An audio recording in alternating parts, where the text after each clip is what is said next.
Y seguimos descubriendo la vida interior de esta misionera de la que tanto podemos aprender. Una vida interior muy rica y a la vez, diríamos, como disimulada por una humildad profundísima. No le gustaba hablar de sí misma, pero era transparente, por eso es mucho lo que podemos compartir.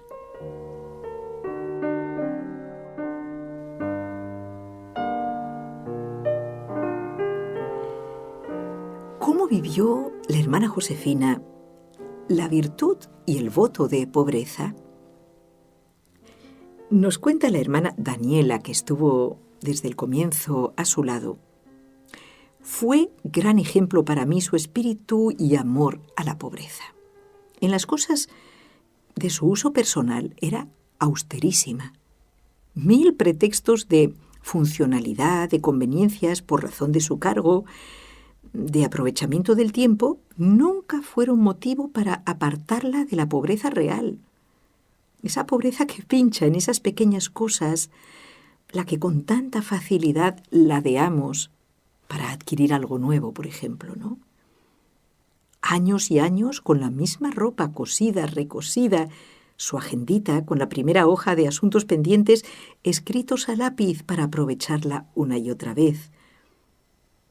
Vivió la pobreza, añade la hermana Trinidad, de un modo sencillamente asombroso. Como los pobres, cuidaba todo hasta que ya no daba más.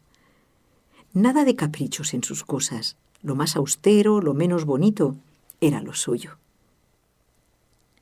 Y añade la hermana María Teresa, cuidaba mucho de las cosas, pero sabía conjuntar la pobreza y el aprovechamiento del tiempo, sin perder de vista las exigencias de Dios para cada alma. Y así, aunque ella, por ejemplo, zurciera las medias de su uso 20 veces si se rompían, pues nada decía a otras hermanas que ante una media corrida, sin más, la tiraban a la papelera y pedían otro par. O sea, ella tenía un criterio recto, exigente, austero, pero amplio.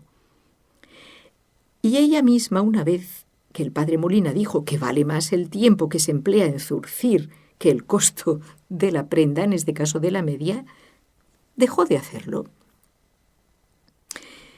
Tan cuidadosa y ahorrativa era, pero no escatimaba gastos cuando se trataba de cuidar la salud de los miembros de la asociación.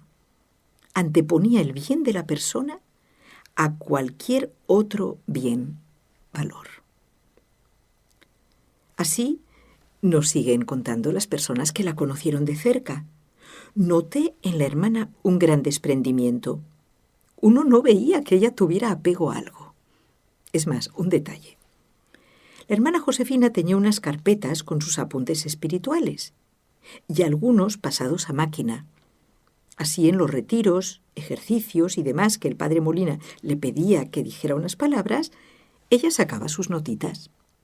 Entonces, nos cuenta el padre Antonio Ruiz, un día me atreví a pedirle, hermana Josefina, ¿usted me podría dejar las notas de esto que ha dicho para que le saque copia? Y me asombró, dice este sacerdote, con qué generosidad me las entregó todas enseguida, diciendo, si usted las necesita, padre, si lo quiere, si le sirve para algo, aquí los tiene. Un desprendimiento. Y no se le ocurrió preguntarme después si había terminado, si se las iba a devolver, nada. Yo tardé unos meses en entregárselas, y su actitud más bien fue agradecida de poder servir. Lo que yo tengo, lo que te hace falta, lo que te sirve, que te ayude para meditar, ahí lo tienes. Ese fue su gesto. Y sin hacerse problemas, con una generosidad realmente edificante. Y es bonito que a continuación observemos o leamos testimonios sobre su vivencia de la virtud, de la pureza, de la castidad. Nos dice la hermana Sara, siempre noté a la hermana Josefina muy cauta con el otro sexo, recatada en sus modales, siempre muy femenina, pero sin remilgos. Y la hermana Silvia añade: la hermana Josefina guardó un raro equilibrio en el afecto de las hermanas, ¿no?, sus hijas espirituales, de tal modo que yo me sentí muy querida por ella, y estoy segura que no soy la única, pero sin que ese amor me impidiera en nada el amor a Dios. Al contrario, me atrevería a decir que precisamente ese aprecio es el que me hizo amar a la asociación, sentirme miembro de ella, entregarme plenamente al Señor.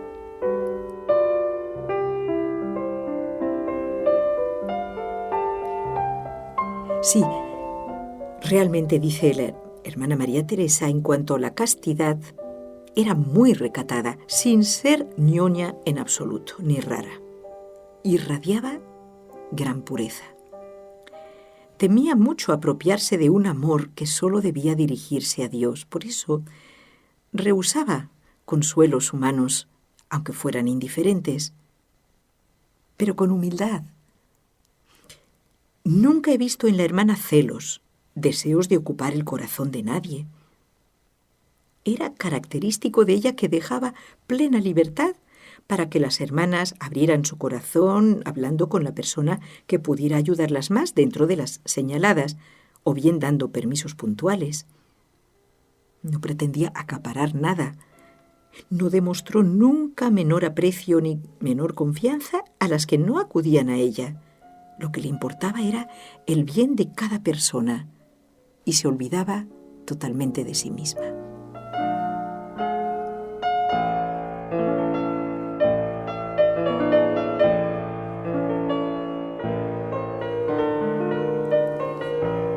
Un detalle de esta virginidad de corazón y de mantener su alma libre, sin apegos, era un sacrificio que puede parecer algo pequeño, pero para una persona afectiva tiene mucho mérito, y es que las felicitaciones de cumpleaños que le entregaban las hermanas, firmadas por todas, con mensajes, por lo general ofrecía a Dios el sacrificio de no leerlas, para mortificar su corazón. Se notaba, vuelve a hablar el padre Antonio Ruiz, que la hermana Josefina tenía una pureza del que vive en otra órbita, del que se conserva como niño, como dice Jesús en el Evangelio, que no quita el conocimiento de las cosas y las tentaciones incluso, pero se notaba que vivía en un ambiente espiritual, en una pureza que no es lo del común. El trato con ella era sencillo, cordial, afable con todos. Y vamos ahora a contemplarla en la vivencia de el tercer consejo evangélico, que es la obediencia. Un sacerdote nos dice de ella: en cuanto a la obediencia, concretamente al padre Molina, su superior, aunque se tratara de cosas que naturalmente se apreciaba que le costaban bastante, como los cambios rápidos, ¿no?, siempre la vi con prontitud de ánimo suficiente para recibir y dar cumplimiento a lo que se le mandaba.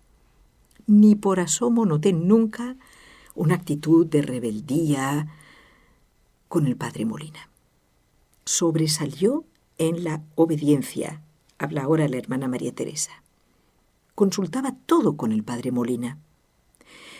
Como una hija. Bastaba que el padre determinase algo para que ella, de distintos modos, nos lo manifestase a todas con entusiasmo y gratitud hacia el padre. Esto a veces conllevaba una medida inmensa de espíritu de fe, ya que me consta que algunas decisiones que el padre tomó resultaban difíciles a la hermana porque no vislumbraba el personal adecuado, por ejemplo, para abrir una nueva casa en tal país de misión. Y esas mismas decisiones la hermana las transmitía a las demás como el mejor negocio del mundo e irradiaba pura alegría por tal decisión. No solo sabía hacer suyas las iniciativas del padre, sino que, por espíritu de fe, vivía la obediencia en un grado eminente porque se plegaba a pensar lo mismo que él, aunque ella no lo viera, y con tesón y firmeza inquebrantable imponía esos mismos principios no solo en general, sino en esa múltiple casuística diaria. Las cosas pequeñas. La suya era una obediencia luminosa, porque provenía de la fe.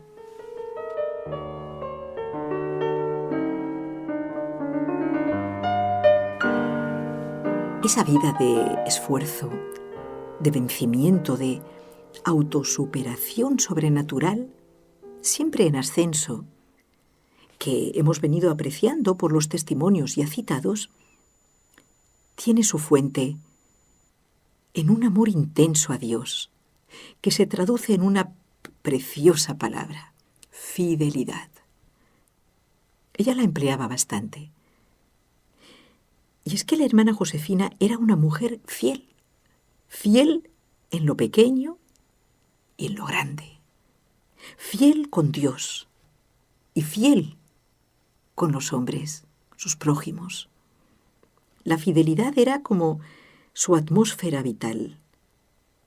Por eso nos enseñó a vivir más con su testimonio que con sus palabras, que siempre fueron pocas, las necesarias. Dijo pocas cosas, sí, pero dijo su vida. Viva en Dios, pero muerta para sí misma, como pide Jesús en el Evangelio. Le supo dar a Dios su propia debilidad y lo mejor de ella, su fidelidad, era lo que él esperaba. Con el corazón desgarrado, se ofrecía como víctima y esclava, sin desfallecer, sin volver atrás, sin disonancias. Hasta el fin, adoraba la voluntad de Dios. Su fidelidad del día a día logró hacer realidad los proyectos en fe del gran misionero que fue el padre Molina. El padre lo sabía y se valía de ese tesoro. De hecho, muchos testimonios avalan este modo de ser de la hermana Josefina tan edificante. La próxima vez los compartiremos.